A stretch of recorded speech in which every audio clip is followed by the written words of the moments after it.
Exclusif, Johnny Hallyday et Amanda Aster au JT de France 2 présente par Laurent Delahousse, le 9 février 2013, Amanda Aster, de l'infidélité, plomb, paru le 29 mars 2018. L'autre avec qui Johnny Hallyday a écrit son autobiographie Dans tes yeux s'est exprimé sur Europe 1.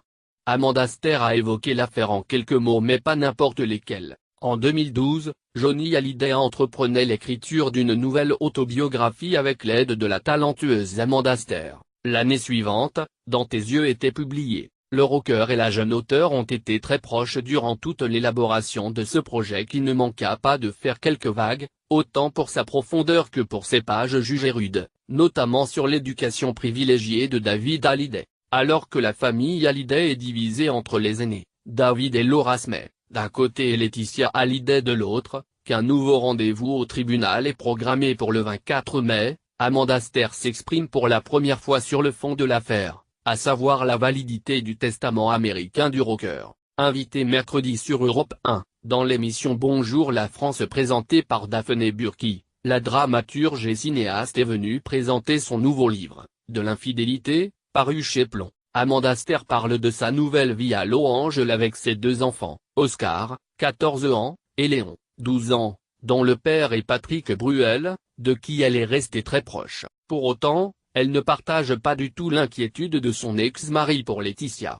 C'est en tout cas ce qui transparaît de ses propos sur l'affaire du testament de Johnny Hallyday. Quand on lui demande comment elle réagit à l'affaire, Amanda Aster répond « Je n'ai justement pas réagi parce que c'est une histoire de famille, qui leur appartient, mais je pense qu'on ne peut pas demander aux Français de pleurer quelqu'un et on ne peut pas demander des funérailles nationales. Johnny Hallyday a en réalité eu droit à un hommage populaire, différent de l'hommage national, très protocolaire et dont a récemment bénéficié le gendarme Arnaud Beltrame, NDLR, et ensuite se réfugier derrière la loi californienne.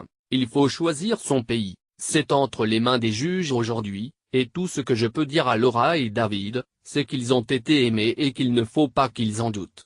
2 jours après le décès de Johnny Hallyday, le 5 décembre 2017, Amanda Aster lui rendait un formidable hommage en écrivant ces quelques lignes sur Instagram. Il est très difficile de témoigner dans l'avalanche de ces déclarations. D'abord parce que je ne sais pas si j'en ai le droit, ensuite parce qu'il y a cette course à celui qui le connaissait le mieux. Je voudrais pouvoir pleurer un ami loin des gens. Mais voilà, cet ami-là n'était pas comme les autres, il était généreux et voulait être aimé, je pense de tout mon cœur à sa femme et à ses enfants.